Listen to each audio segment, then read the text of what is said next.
नमस्कार, आप सभी का बहुत बहुत स्वागत है आपके अपने चैनल स्टडी 24 में। दोस्तों, पटना हाई कोर्ट की ओर से कंप्यूटर ऑपरेटर की भर्ती आई हुई है, जैसा कि आप सभी को पता ही होगा। और इसमें कैसे आवेदन करना है स्टेप बाय स्टेप हम लोग इस वीडियो में देखने वाले हैं। कंप्यूटर ऑपरेटर कम टाइपिस्ट की ये रिक्वायरमेंट है, तो चलिए देखते हैं स्टेप बाय स्टेप कैसे ऑनलाइन करना है। ऑनलाइन करने के लिए आपको रोजगारबिहार.com पे आएंगे तो यहाँ पे आपको डिटेल मिल जाएगी। गूगल में सर्च करिएगा रोजगार बिहार तो आपको वेबसाइट मिल जाएगी और लिंक भी मिल जाएगा। पटना हाई कोर्ट की ओर से जो वैकेंसी आई हुई है, तो इसमें ऑनलाइन का जो डेट है वो 17/3/2022 से लास्ट डेट जो है 4/4/2022 तक है। और आप एप्लीकेशन फीस 9/4/2022 तक जमा कर सकते हैं। और यहाँ पे एप्लीकेशन फीस की बात करें तो जनरल UR अनरिजर्वेड कैटेगरी के लोगों के लिए यहाँ पे 1000 रुपये शुल्क है। BC EBC वालों के लिए 1000 रुपये शुल्क है। और SC ST से जो रिलेटेड है उन लोगों को 500 रुपये आवेदन शुल्क लगेगा। और 1/1/2022 को उम्र जो है आप देख पा रहे होंगे, general EWS OBC male candidate के लिए 18 से 37 साल है। और जनरल EWS फीमेल के लिए 18 से 40 साल है। और BC EBC मेल और फीमेल दोनों के लिए 18 से 40 साल है। और SC ST male and female के लिए 18 से 42 साल है। और जो दिव्यांग पर्सन है उन लोगों के लिए 18 से 47 साल तक के लोग इसमें आवेदन कर सकते हैं। एजुकेशनल क्वालिफिकेशन ग्रेजुएशन पास होनी चाहिए। इसके साथ साथ कुछ जानकारियां और भी हैं जो कि आप नोटिफिकेशन डाउनलोड करके पढ़ लीजिएगा, क्योंकि इसमें जो एजुकेशनल क्वालिफिकेशन है इसके साथ साथ आपका टाइपिंग वगैरह की भी जानकारी आपसे मांगी जा रही है। तो और कंप्यूटर की जानकारी भी मांगी जा रही है, तो आप लोग नोटिफिकेशन पढ़ लीजिएगा अच्छे से। पोस्ट का नाम कंप्यूटर ऑपरेटर कम टाइपिस्ट है। और नोटिफिकेशन में पढ़िएगा तो आपको सारा कुछ मिल जाएगा, ठीक है। और यहाँ पे देखिए आपका कैटेगरी वाइज सीटें दिखाई गई है जो आप यहाँ पे देख पा रहे होंगे। तो देखने के बाद यहाँ पे नीचे आते हैं तो यहाँ पे आपको ऑनलाइन करने के लिए लिंक मिल जाएगा। सबसे पहले रजिस्ट्रेशन करना है। अगर आप ऑफिशियल नोटिफिकेशन पढ़ना चाहते हैं तो यहाँ से डाउनलोड करके पढ़ सकते हैं। फिलहाल अब रजिस्ट्रेशन पे क्लिक करते हैं और रजिस्ट्रेशन कर लेते हैं। तो रजिस्ट्रेशन करने के लिए आपको देख सकते हैं ये आपका वेबसाइट जो है खुल चुकी है। इस प्रकार से खुलती है। तो ओपन होते ही यहाँ पे आपसे कुछ जानकारियाँ मांगी जाती है। देखिए, सबसे पहले इसे हम क्लोज कर लेते हैं, ठीक है। क्लोज करते हैं और नीचे आते हैं तो यहाँ पे और देखिए क्लोज का एक और विंडो आ गया था। अब यहाँ पे आपको क्या करना है, यहाँ पे नाम भरना है, कैंडिडेट का first name, middle name, last name. तो जो भी आपका नाम है उसे भर लेंगे। तो देख सकते हैं जैसा कि यहाँ पे मैंने नाम भर दिया है। यहाँ पे देखेंगे तो फर्स्ट नेम डाला है, लास्ट नेम डाला है, मिडिल नेम मैंने खाली छोड़ा है क्योंकि मेरे नाम में मिडिल नेम कुछ है ही नहीं, तो इसे मैंने खाली छोड़ दिया है। अब नीचे आते हैं तो यहाँ पे आपसे पूछा जाता है कि आपने मैट्रिक वगैरह में अपना नाम चेंज वगैरह तो नहीं किया है। अगर किया है तो यस करेंगे, नहीं किया है तो नो करेंगे। मैं यहाँ पे नो कर देता हूँ, ठीक है। नो करने के बाद यहाँ पे डेट ऑफ बर्थ सेलेक्ट करके डाल देंगे। डालने के बाद यहाँ पे आएंगे तो जेंडर आपको सेलेक्ट करनी है, जेंडर भी सेलेक्ट कर लेते हैं। तो यहाँ पे मैं मेल कर देता हूँ। मैं आपको मोबाइल से ही करके दिखा रहा हूँ ताकि आपको भी आवेदन करने में आसानी हो। तो यहाँ पे मैंने मेल डाल दिया है। अब यहाँ पे नीचे आते हैं तो मोबाइल नंबर है, फिर दोबारा से यहाँ पे मोबाइल नंबर डाल के कंफर्म कर लेंगे। कोई अल्टरनेट मोबाइल नंबर आपके पास है तो डालिएगा, नहीं तो खाली छोड़ दीजिएगा। नीचे आते हैं तो यहाँ पे आपका ईमेल एड्रेस है, ईमेल एड्रेस डालेंगे यहाँ पे और यहाँ पर डाल के कंफर्म कर लेंगे। डालने के बाद यहाँ पे हो जाएगा। अब जनरेट OTP पे क्लिक कर लेंगे। जैसे ही आप सबमिट पे क्लिक करते हैं तो यहाँ पे आपको एक कैप्चा दिखाई देती है। ये कैप्चा यहाँ पे डालेंगे और सबमिट बटन पे क्लिक कर लेंगे। अब आपको एक OTP भेजी जाती है आपके मोबाइल नंबर पे और ईमेल आईडी पे। तो दोनों में से कोई भी OTP का उपयोग आपको करना है। वो यहाँ पे ओके कर लेते हैं। ओके करने के बाद यहाँ पे देखिए आपको OTP फिल करने के लिए कहेगा। तो जो आपको OTP प्राप्त हुआ है वो यहाँ पे डालेंगे और वैलिडेट OTP पे क्लिक कर लेंगे। वैलिडेट पे क्लिक करिएगा तो आपको मैसेज मिल जाएगा, OTP has been validated successfully. अब ओके बटन पे क्लिक कर लेंगे। ओके बटन पे क्लिक करेंगे और यहाँ पे अब नीचे आते हैं तो यहाँ पे टिक कर लेंगे, टिक मार्क कर लेंगे। और यहाँ पे अब जो कैप्चा दिखाई दे रही है ये कैप्चा यहाँ पे डालेंगे और रीवेरीफाई पे क्लिक कर लेंगे। अब यहाँ पे मैंने कैप्चा भी फिल कर दिया है। रीवेरीफाई पे क्लिक कर देते हैं। अब देखिए यहाँ पे डेट ऑफ बर्थ मैंने नहीं भरा था तो पहले डेट ऑफ बर्थ वगैरह भर लेते हैं, उसके बाद रीवेरीफाई कर लेंगे। तो मैंने डेट ऑफ बर्थ भी फिल कर दिया है। रीवेरीफाई पे क्लिक कर लेते हैं। अब देखिए यहाँ पे आपको कुछ निशान आपको लगाने हैं, टिक मार्क लगाने हैं, यानी कि जो आपने भरा है वो सही है या गलत है वो आपको वेरीफाई करने के लिए इधर आपको टिक करना है। तो मेरा सारा कुछ ठीक से भरा गया है तो मैं यहाँ पे टिक कर लेता हूँ। सारे के सारे में टिक करते हैं, यहाँ पे टिक कर लेते हैं। यहाँ पे टिक करने के बाद अब देखिए सबमिट बटन आपको दिखाई दे रही है, तो सबमिट बटन पे क्लिक कर लेंगे। जैसे ही सबमिट बटन पे क्लिक करेंगे अब आपको आपसे आपको कहा जाता है कि अगर आप एक बार सबमिट कर लेते हैं तो आप इसे सुधार नहीं कर पाएंगे, इसलिए यहाँ पे ओके कर लेते हैं। ठीक है, अब यहाँ पे फिर से देखिए, यहाँ पे टर्म एंड कंडीशन को एग्री कर लेंगे। पहले पढ़ लीजिएगा, उसके बाद आई एग्री कर लेते हैं। चलिए एग्री करते हैं, फिर से एग्री कर लेते हैं। और ये देखिए अब जो है आपका रजिस्ट्रेशन जो है कंप्लीट हो चुकी है और यहाँ पे आपको आपका रजिस्ट्रेशन नंबर मिल जाएगा। अब इस रजिस्ट्रेशन नंबर को नोट कर लेना है और इस विंडो को क्लोज कर देना है। करने के बाद यहाँ पे नीचे आएंगे। अब जो है देख पा रहे होंगे, यहाँ पे जो है आपको देखिए, यहाँ पे आपका रजिस्ट्रेशन नंबर और मोबाइल नंबर, नाम, डेट ऑफ बर्थ सारा कुछ दिखाई देता है। अब यहाँ पे आपको गो टू एप्लीकेशन दिखाई दे रही है। ठीक है, यहाँ पे आपको दिखाई देगी गो टू एप्लीकेशन पे क्लिक करके आप अपने फॉर्म को भरना शुरू कर सकते हैं। तो मैंने गो टू एप्लीकेशन पे क्लिक कर दिया है। अब देखिए फॉर्म जो है लोड हो रही है, अब इसको आपको फिल करना है। देखिए अब जो है इसे फिर से क्लोज करना पड़ेगा, तो इसे क्लोज कर लेते हैं। ये देखिए क्लोज करते हैं।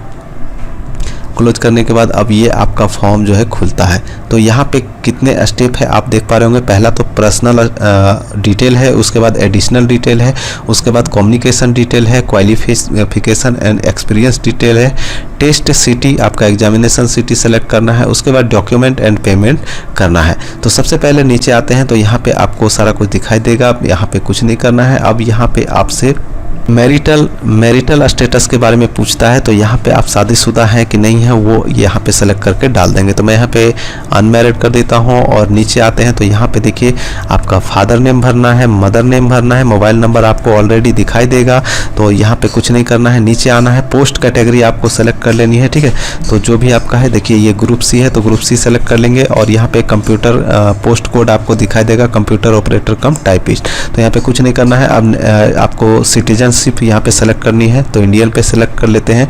उसके बाद आपसे पूछता है क्या आप बिहार के निवासी हैं, तो मैं यहाँ पे यस कर लेता हूँ। अगर आप बिहार के बाहर के हैं तो आप नो करेंगे। अब यहाँ पे बिहार के हैं तो रिजर्वेशन कैटेगरी यहाँ पे मैं सेलेक्ट कर लेता हूँ। ठीक है, जो भी आपका रिजर्वेशन कैटेगरी है उसे सेलेक्ट कर लेंगे। करने के बाद यहाँ पे नीचे आते हैं तो अगर आपको एज वगैरह में छूट चाहिए तो यहाँ पे रिलैक्सेशन के लिए आप अप्लाई कर सकते हैं, अन्यथा नॉट एप्लीकेबल पे क्लिक कर लेंगे। ठीक है, तो मैं यहाँ पे यहाँ पे यस हो गया, मैं नो कर देता हूँ, नॉट एप्लीकेबल पे क्लिक कर लेते हैं। अब यहाँ पे नीचे आते हैं तो आपकी कैटेगरी सर्टिफिकेट जो है, आपकी जाति प्रमाण पत्र की सर्टिफिकेट जो है, अथॉरिटी क्या है, कहाँ से आपका जाति प्रमाण पत्र जारी किया गया है वो डालेंगे। अगर आप जनरल वगैरह सेलेक्ट करते हैं तो आपको ये ऑप्शन देखने को नहीं मिलेगा। ठीक है, उसके बाद सर्टिफिकेट डेट इशू डाल देंगे, सर्टिफिकेट का सीरियल नंबर यहाँ पे डाल देना है। और नीचे आते हैं तो यहाँ पे आप डोमिसाइल आपका जो है डोमिसाइल सर्टिफिकेट, आवासीय प्रमाण पत्र का डिटेल आपको भर देना है। भरने के बाद यहाँ पे नीचे आते हैं तो आइडेंटिफिकेशन डिटेल के बारे में आपसे पूछता है, तो यहाँ पे आप अपना एक पहचान चिन्ह डाल सकते हैं, जैसे तिल का निशान, कटे का निशान। तो यहाँ पे फिल करने के बाद अब नीचे आते हैं तो आपसे पूछा जाता है कि आपके पास पैन कार्ड है, तो यस करेंगे, नो करेंगे, जो भी आप करना चाहें कर सकते हैं। तो मैं यहाँ पे सारे में यस कर लेता हूँ, पैन कार्ड में भी, और यहाँ पे पैन कार्ड नंबर डाल देंगे। ठीक है, यहाँ पे डालेंगे और यहाँ पे आगे बढ़ते हैं। तो अगर आपके पास ड्राइविंग लाइसेंस है तो यस करेंगे, नहीं तो नो करेंगे। और अगर आपके पास वोटर कार्ड है तो यस करेंगे, नहीं तो नो करेंगे। और अगर आपके पास पासपोर्ट है तो यस करेंगे, नहीं तो नो करेंगे। तो जो भी है आप यहाँ पे कर लीजिएगा। उसके बाद यहाँ पे टिक करना है। टिक करने के बाद यहाँ सेव एंड नेक्स्ट जो दिखाई दे रही है, सेव एंड नेक्स्ट पे क्लिक कर लेंगे। ऊपर मैंने सारे डिटेल फिल कर दिए हैं, अब सेव एंड नेक्स्ट पे क्लिक कर लेते हैं। अब देखिए यहाँ पे फादर नेम शायद छूट गया है, तो फादर नेम पहले भर लेते हैं। देखिए सेव एंड नेक्स्ट करने के बाद यहाँ पे डाटा सेव्ड सक्सेसफुली का मैसेज मिल जाता है। अब ओके बटन पे क्लिक करेंगे और यहाँ पे जो डिटेल आपसे मांगी जा रही है अब यहाँ पे भरना है। अब यहाँ से आपको पूछा जाता है कि आप दिव्यांग वगैरह हैं, तो मैं यहाँ पे नो कर देता हूँ। नो करने के बाद यहाँ पे आपसे पूछा जाता है कि आप सेंट्रल गवर्नमेंट या बिहार गवर्नमेंट में एम्प्लॉई हैं, तो मैं यहाँ पे नो कर देता हूँ। और यहाँ पे अदर डिटेल में आपसे पूछा जाता है आपके विरुद्ध कोई केस वगैरह, क्रिमिनल केस वगैरह या FIR वगैरह है तो यस करेंगे, नहीं तो नो करेंगे। मैं यहाँ पे सारे में नो कर देता हूँ। नो करते हैं, यहाँ पे भी नो कर देते हैं।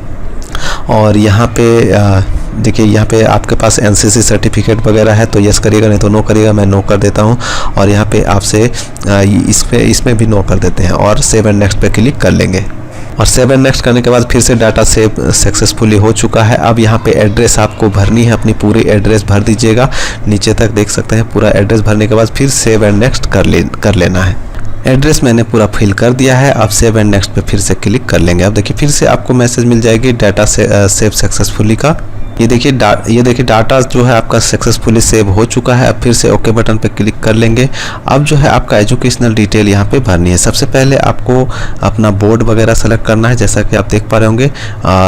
ये देखिए यहाँ पे आपका टाइपिंग नॉलेज के बारे में पूछा जा रहा है, तो यहाँ पे आप टाइपिंग का जो सर्टिफिकेट का है उसका डिटेल यहाँ पे डाल देंगे। डालने के बाद डिप्लोमा वगैरह का जो डिटेल है यस नो कर लेंगे। और करने के बाद यहाँ पे आपको मैट्रिक का डिटेल भरना है। और नीचे आते हैं तो यहाँ पे इंटरमीडिएट का डिटेल भरनी है। और नीचे आते हैं तो यहाँ पे अब आपको ग्रेजुएशन का डिटेल भरना है। तो सारा जो है अपना एजुकेशनल क्वालिफिकेशन डिटेल भरने के बाद अगर आपके पास और कोई क्वालिफिकेशन है तो यहाँ पे डालेंगे, नहीं तो खाली छोड़ेंगे। और नीचे आएंगे तो यहाँ पे अब जो है आपको कुछ करना नहीं है। अब अगर आप कुछ डालना चाहते हैं तो डाल सकते हैं, या फिर इसे खाली छोड़ेंगे और यहाँ पे सेव एंड नेक्स्ट पे क्लिक कर लेंगे। और जो आपका अगर एक्सपीरियंस है तो डाल दीजिएगा। सेव एंड नेक्स्ट करने के बाद डाटा सक्सेसफुली सेव हो जाएगा। अब यहाँ पे आपको अपना सेंटर सेलेक्ट कर लेना है। तो 3 सेंटर आपको सेलेक्ट करनी है। मैं सेलेक्ट कर लेता हूँ, पहला पटना, दूसरा मैं कर लेता हूँ मुजफ्फरपुर, और तीसरा मैं कर लेता हूँ मैं देखिए यहाँ पे गया भी दिखाई दे रही है, पूर्णिया भी दिखाई दे रही है। तो जो आप करना चाहें कर सकते हैं। अब फिर से मैं सेव एंड नेक्स्ट पे क्लिक कर लूँगा। अब यहाँ पे देखिए फिर से डेटा सक्सेसफुली सेव हो चुका है। अब यहाँ पे अब आपको डॉक्यूमेंट अपलोड करनी है। सबसे पहले तो आपको एक फ़ोटोग्राफ अपलोड करनी है और उसके बाद सिग्नेचर अपलोड करना है। यहाँ पे फ़ोटो, यहाँ पे सिग्नेचर, और उसके बाद 10th का सर्टिफिकेट अपलोड करना है। और उसके बाद आपका मार्कशीट अपलोड करना है 10th का। उसके बाद 12th का सर्टिफिकेट अपलोड करना है। उसके बाद यहाँ पे आपको 12th का मार्कशीट अपलोड करना है। उसके बाद ग्रेजुएशन का सर्टिफिकेट अपलोड करना है। अगर सर्टिफिकेट नहीं है तो प्रोविजनल अपलोड कर सकते हैं। और उसके बाद मार्कशीट अपलोड कर देना है ग्रेजुएशन का। उसके बाद आपको डोमिसाइल सर्टिफिकेट, आवासीय प्रमाण पत्र यहाँ पे अपलोड करनी है। और उसके बाद आपका कोई और क्वालिफिकेशंस है तो उसका अपलोड करेंगे। और उसके बाद कास्ट सर्टिफिकेट अगर आपसे मांगा जाए, अगर आप SC ST सेलेक्ट करेंगे तो आपको कास्ट सर्टिफिकेट देना होगा। ठीक है, देने के बाद यहाँ पे ये नीचे आएंगे तो 6 महीने का कंप्यूटर कोर्स अगर आपने कर रखा है तो उसका सर्टिफिकेट आपको अपलोड करना है। उसके बाद टाइपिंग सर्टिफिकेट को भी आपको अपलोड करनी है, इंग्लिश का और यहाँ पे हिंदी का। अपलोड करने के बाद यहाँ पे नीचे आएंगे तो उससे और कुछ जुड़ा हुआ डॉक्यूमेंट है, रिलेवेंट डॉक्यूमेंट है तो आप अपलोड कर सकते हैं या फिर खाली छोड़ सकते हैं। तो यहाँ पे जो जिसमें भी स्टार मार्किंग है, देख पा रहे होंगे स्टार मार्किंग है, तो जिसमें भी स्टार मार्किंग है बस उसी को अपलोड करना है। अगर जिसमें अपलोड स्टार मार्किंग नहीं है तो उसको छोड़ सकते हैं। जैसे कि यहाँ पे देख पा रहे होंगे कि यहाँ पे स्टार मार्किंग नहीं है तो इसको हम खाली छोड़ देंगे। अब यहाँ पे पेमेंट का ऑप्शन आपको मिलता है तो ऑनलाइन मोड पे सेलेक्ट करेंगे और अपना पेमेंट भी करेंगे। तो सबसे पहले इसको अपलोड कर लेते हैं। फ़ोटो जो है दोस्तों आपको 50 KB से लेकर 80 KB तक का फ़ोटो आपको अपलोड करना है। तो यहाँ पे पहले फ़ोटो अपलोड कर लेते हैं। तो देख सकते हैं फ़ोटो अपलोड हो चुकी है। अब इसे क्लोज करते हैं। इसी प्रकार से आपको सिग्नेचर भी अपलोड कर लेनी है। अब देख सकते हैं यहाँ पे फ़ोटो और सिग्नेचर दोनों में अपलोड हो चुकी है, टिक लग चुका है। अब इसी प्रकार से हम लोग सर्टिफिकेट जो है अपलोड कर लेंगे। सर्टिफिकेट जो है आप PDF फॉर्मेट में भी अपलोड कर सकते हैं और JPG फॉर्मेट में भी अपलोड कर सकते हैं, लेकिन 100 KB से 300 KB का बीच का होना चाहिए, ना 100 KB से कम होना चाहिए, ना 300 KB से ज़्यादा होना चाहिए। तो पहले अपलोड कर लेते हैं। तो देख सकते हैं सारा का सारा डॉक्यूमेंट भी अपलोड हो चुकी है। अगर आप डॉक्यूमेंट को देखना चाहते हैं तो व्यू पे क्लिक करके देख भी सकते हैं। और यहाँ पे अब नीचे आते हैं तो आपको पेमेंट का ऑप्शन मिलता है, देख पा रहे होंगे। ऑनलाइन पे सेलेक्ट कर लेते हैं। ठीक है, सेलेक्ट करने के बाद यहाँ पे डिक्लेरेशन पे भी टिक कर लेंगे, टिक मार्क लगा देंगे और नीचे आएंगे तो इस पर भी आपको टिक कर लेनी है। और फिर यहाँ पे और भी टिक करने के लिए दिया गया है टर्म एंड कंडीशन, तो सभी में हम लोग टिक कर लेंगे। करने के बाद आई एग्री पे भी टिक कर लेंगे। और ये कैप्चा जो आपको दिखाई दे रही है, ये कैप्चा यहाँ पे डाल के अब प्रीव्यू बटन पे क्लिक करके प्रीव्यू ले लेंगे। प्रीव्यू पहले देख लेंगे कि सारा कुछ ठीक है नहीं है। अगर कुछ गड़बड़ रहे तो बैक बटन पे क्लिक करके, देख पा रहे होंगे बैक बटन पे क्लिक करके आप उसे सुधार लीजिएगा। उसके बाद प्रीव्यू बटन पे फिर से क्लिक करके देख लीजिएगा। अगर सब कुछ ठीक रहे तब लास्ट में आपको सबमिट बटन पे क्लिक करनी है।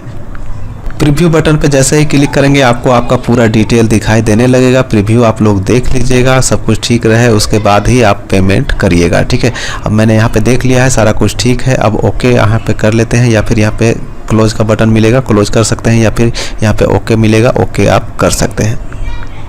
ओके करने के बाद आप सबमिट बटन पे क्लिक करते हैं और आप अपना पेमेंट कर सकते हैं। जैसे ही आप सबमिट बटन पे क्लिक करेंगे आपको पेमेंट का ऑप्शन मिल जाएगा, पेमेंट गेटवे खुल जाएगी, आप अपना पेमेंट कर लेंगे और आपका आवेदन प्रिंट आउट भी निकाल सकते हैं। तो इस प्रकार से आप अपना आवेदन देख सकते हैं। यहाँ पे पेमेंट के माध्यम कैसे कैसे कर सकते हैं, तो यहाँ पे क्रेडिट कार्ड, डेबिट कार्ड के माध्यम से कर सकते हैं, नेट बैंकिंग के माध्यम से कर सकते हैं, या फिर UPI के माध्यम से भी कर सकते हैं। फ़ोन पे, गूगल पे, जैसे भी आप चाहे उस प्रकार से आप अपना पेमेंट कर सकते हैं। तो इस प्रकार से आप अपना आवेदन कर सकते हैं। अगर जानकारी आपको अच्छी लगी होगी तो वीडियो को ज़्यादा से ज़्यादा शेयर करें, चैनल को सब्सक्राइब कर ले। पल पल की अपडेट के लिए मैं मिलूंगा नेक्स्ट वीडियो में नेक्स्ट अपडेट के साथ। तब तक के लिए बाय, जय हिंद।